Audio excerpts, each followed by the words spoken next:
네, 칸트와 인공지능, 제목만 봐도 생활하고 멀다는 느낌이 드시죠? 예, 그만큼 뭐랄까 우리의 어떤 그런 일상하고 어떤 뭐랄까 학문적인 영역이 뭐랄까 나눠져 있다 그럴까 아니면 뭐 그런 것 같아. 근데 이런 전문적인 철학이나 어떤 그런 인공지능 같은 어떤 전문 영역들이 수학 같은 용어로서 전문적인 용어로 이게 감싸져 갖고 뭐 저기 산꼭대기에 올려놓은 것 같은 그런 기분이 드는데 사실 그렇지 않다는 거를 좀 여기서 얘기하고 싶은 거예요. 예? 음, 원래는 우리 어린아이가 마당에서 강아지하고 놀거나 공기하던 어떤 그 영역에서 철학과 어떤 그런 수학적인 모든 영역들이 생생하게 살아있다는 거예요. 근데 그거를 이제 처음부터 그렇게 알기가 쉽지 않으니까 어떤 빠른 습득을 위해서 교육 체계에다 막 때려놓고 막 그러한 과정이 우리 교육이 돼 있는데 우리가 어떤 그런 플라톤 용어나 아니면 뭐 칸트 용어 같은 그런 영역을 우리의 생활 용어로 끌어들일 능력이 없으면은 사실은 우리는 우리 철학을 갖고 있는 게 아니라 저는 그렇게 느껴요.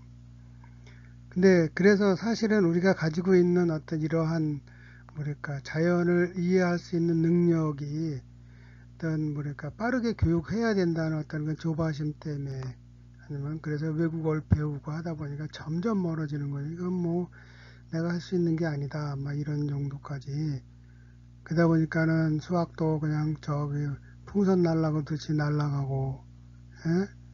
그리고 철학은 뭐 이미 끈끈어진 연같이 저울림 멀어지고 한 이제 한 뭐야 중학교 고등학교 넘어가면 좀 점점 똑똑해지니까 이제 끈을 끊어버리죠 이제 그래야 이제 전문가로서 의사가 되든 아니면 전문 엔지니어가 되든 그런 뭐랄까 똑똑한 그게 똑똑한 건지 어떻게 보면 똑똑한 거죠.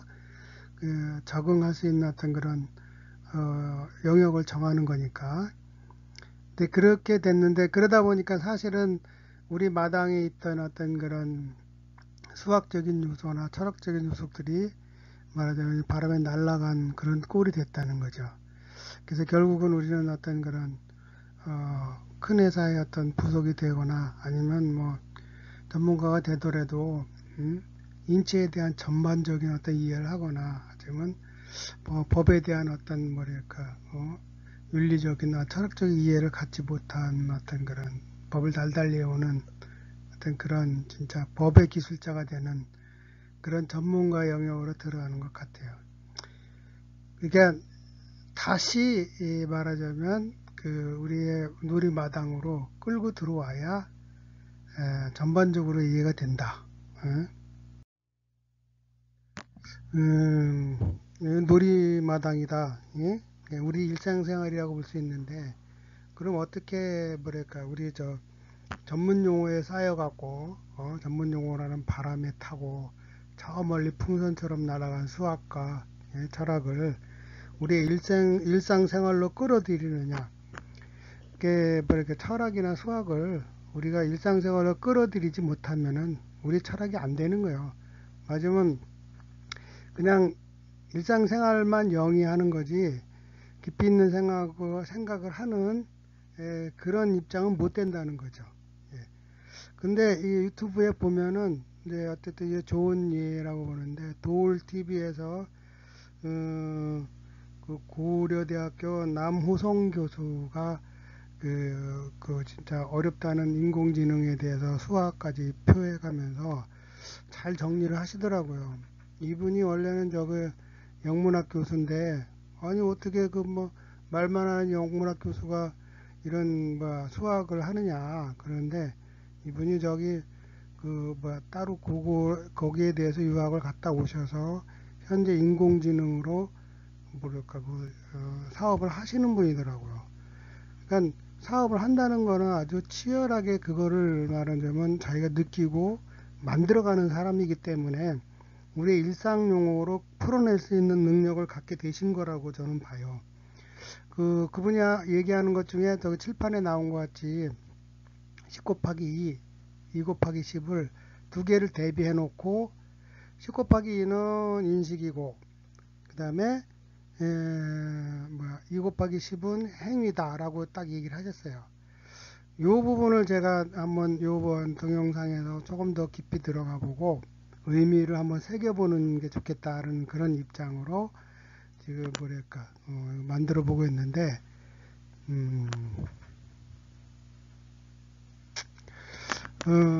10 곱하기 2는 그 데이터가 10개에서 2개로 나가는 거.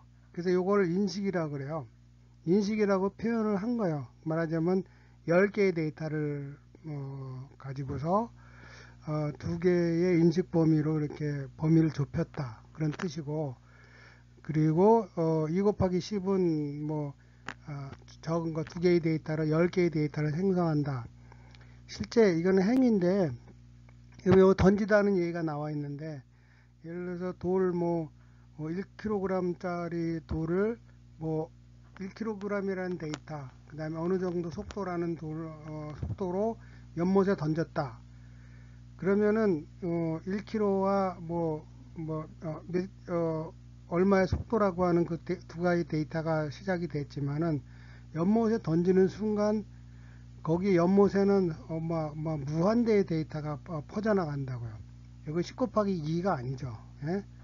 2 곱하기 물론 던질 때도 2는 아니지. 사람부터 시작해서 엄청나지만 그래도 간단하게 2 곱하기 10이다라고 얘기를 하면은 두 개의 데이터를 가지고 10개의 데이터를 생산하는 거를 행위의 어떤 그런 경우다. 예. 그러니까 행위를 하게 되면은 작은 데이터로 큰 데이터를 만드는 경우다라고 보고, 인식은 그거의 거꾸로다라고 볼 수가 있을 것 같아요.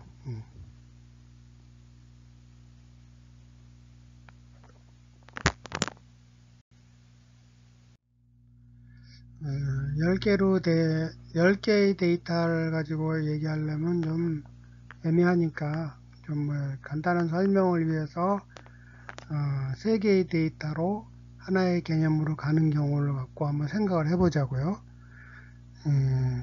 그러니까 3개의 요소로 하나의 개념을 설명하는 경우, 예를 들어서 1. 데이터가 3개인데 하나는 하얀 가루다, 두 번째 육각이다, 그럼 짜다.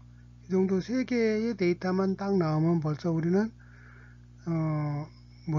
소금이라고 예측을 할 수 있잖아요. 그죠?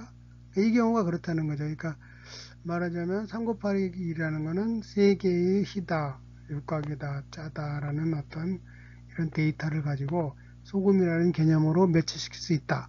그래서 허옇고 뭔지 모르던 것을 데이터를 확정함으로써 어떤 소금이라는 걸 인식한다. 이런 식으로 이렇게 매칭이 된다는 거죠. 그래서 3 곱하기 1이라는 거는 이 숫자로 3과 1이 매칭이 된다. 이런 식의 행렬로 표현해요. 3 곱하기 1이라는 행렬. 예? 이것도 다른 경우로 볼게요. 같은 흰가루고 육각인데 그게 달다. 그러면 3 곱하기 1은 똑같은데 달다는 것 때문에 우리는 설탕이라는 거를 이렇게 바로 예측을 할 수 있다고요. 그렇죠? 이 정도는 말하자면 이렇게 단순화된 어떤 이런 뭐랄까 이 개념 구조를 가지고 우리가 세상을 인식을 한다는 거예요. 물론 좀 더 복잡한 경우도 있어요. 예를 들면은 에스크모 같은 경우가 눈에 대한 단어가 50개가 된다 그러더라고요. 그만큼 이제 눈을 세밀하게 어떤 다각도로, 이게 3개의 데이터로 보는 게 아니고 10개, 20개, 30개 이런 정도의 어떤 그런 측면으로 눈을 말하자면 분석을 하고, 그래갖고 다른 측면에서 이렇게 막 나눴을 때 50개, 60개 이렇게의 다른 눈의 이름이 나올 수 있다는 거죠. 이런 것처럼 뭐랄까 다수의 현상 여러 가지 말하자면 사실은 그 실제의 데이터는 사실은 뭐 다수라는 게 아니라 무한대의 말하자면 데이터를 끌어낼 수가 있어요. 거기에서 특정 개념으로 말하자면 확정 짓는 것, 이거를 하나 인식으로 한다. 예? 이게 이제 그 행렬 숫자로 본 인식의 어떤 그런 그림이라고 볼 수 있는 것 같아요. 자, 이제 뭐 한 가지를 더 보자고요. 한 가지 예를 들면은 인간의 개념이 예를 들어서 뭐 수억 가지의 측면이 있죠. 사람이라는 게. 그렇지만은 100 곱하기 1이다. 100가지 데이터로 개념을 인간이란 개념으로 맞으면 매칭을 한다. 그러면 100 곱하기 1이라는 행렬을 생각할 수 있다는 거예요. 이랬을 때 예를 들어 이런 식으로 된다는 거죠. 1부터 쭉 100가지의 데이터를 가질 수 있는데 다리는 2개고 손도 2개고 근데 다리가 2개가 아니고 뭐 8개다 그러면은 인간의 개념으로 안 맞으니까 이거는 뭐 거미다 아니면 곤충이다 이런 식으로 해서 다른 개념으로 인식이 되겠죠. 그죠? 이런 것처럼 아니면은 다리가 8개인데 나머지가 사람하고 똑같다 그러면 이거는 기존에 있던 개념이 아니니까 인식을 못하는 거죠. 그죠? 새롭게 정의를 해야 되는 상황이 나오는 거지. 그러니까 이런 것처럼 어쨌든 그 세밀하게 보는 아까 에스크의 눈의 단어가 50개가 넘는 종류가 50개가 넘는 것처럼 사실은 세밀하게 보면 세상은 세밀하게 볼 수 있어요. 한없이. 예. 세상 자체가 뭐 무한대 어떤 그런 속성을 갖고 있는 거니까. 그렇지만 어쨌거나 이런 그 행렬이라고 하는 수치는 그런 다수의 데이터로부터 그 한 개의 아니면 2개의 인식 범위로 좁혀가는 그런 과정이다라는 뜻에서 실제와 개념을 매칭시키는 그러한 뭐랄까 그런 구조를 가지고 있다는 걸 다시 설명을 하고요. 실제 인간은 그러니까 무한대의 데이터를 갖고 있기 때문에 사실 무한대는 끝이 없는 거예요.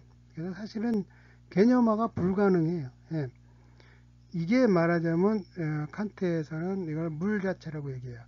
우리가 뭐 아까 세 개의 속성 값으로 데이터로 소금을 얘기하는 것처럼 우리는 몇 가지를 추려서 어떤 사물을 구분을 하거든요.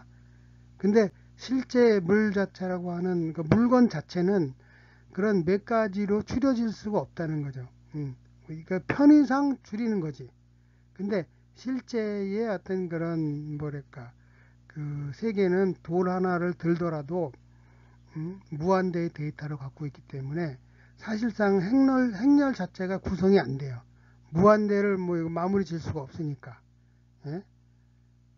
그래서 뭐 단지 이제 그 많은 데이터를 하면 할수록 더 정밀한 판단을 한다는 어떤 그런 뭐랄까 그 개념만 가지고 있는 거죠. 많은 데이터를 가져갈수록 말하자면 눈에 대해서 많은 데이터를 갖고 있기 때문에 세밀하게 문을 구분하는 것처럼 우리는 뭐 눈에 대해서 뭐 쌀에게 있는데 한방눈이다 뭐 많이 알아봐야 서너 개밖에 모르니까 그 말하자면 많은 데이터를 갖고 있지 않은 거죠. 그죠? 그만큼 뭐 우리한테는 그럴 필요도 없다는 정도로 하니까 뭐 대여섯 개의 개념으로 눈을 판단하는 거고 그렇지 않고 말하자면 저렇게 뭐 100개, 200개의 데이터가 필요한 경우는 또 그러한 이제 어떤 그런 접근을 해야 되겠죠. 그럴 때는 행렬이 이제 말하자면 100대 1, 200대 1. 실제 인공지능에서는 실제 데이터가 500대 1 이 정도로 나간다고 하더라고요. 그러니까 엄청 세밀하게 사물을 쳐다보는 구조가 인공지능 안에는 들어가 있다 이거죠. 이제 먼저도 얘기를 했지만 이제 어린아이가 세상을 적응하려면은 그 세상을 판단할 수 있는 뭐랄까 개념이 형성이 돼야 말하자면 뭐 위험도 피하고 그다음에 생존 능력을 키울 수 있다. 실제 세계에서 판단 능력을 키워가는 어떤 그런 과정을 설명한 적이 있죠. 그러니까 하룻강아지라는 건 뭐 그런 개념이 전혀 없는 상태.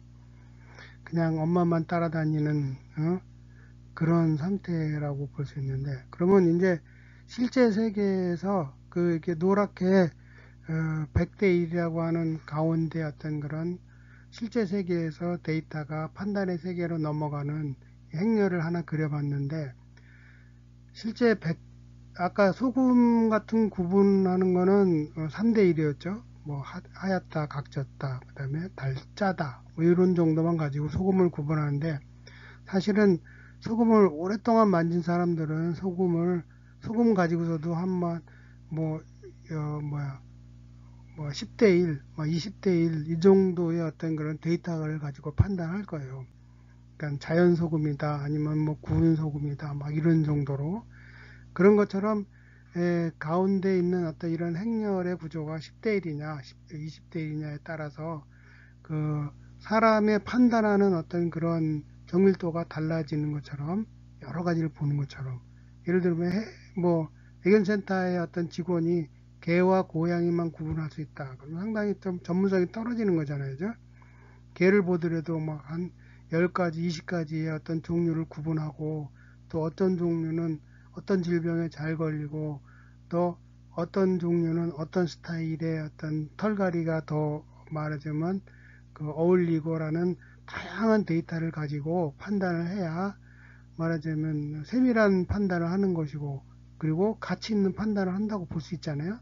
그런 것처럼 그런 사람이 판단을 하든 인공지능이 판단을 하든, 사실은 이 판단의 정밀도가 바로 저 100대 1이다, 10대 1이다, 500대 1이다 라고 하는 어떤 그런 뭐랄까 그 행렬의 구조로 표현할 수 있다.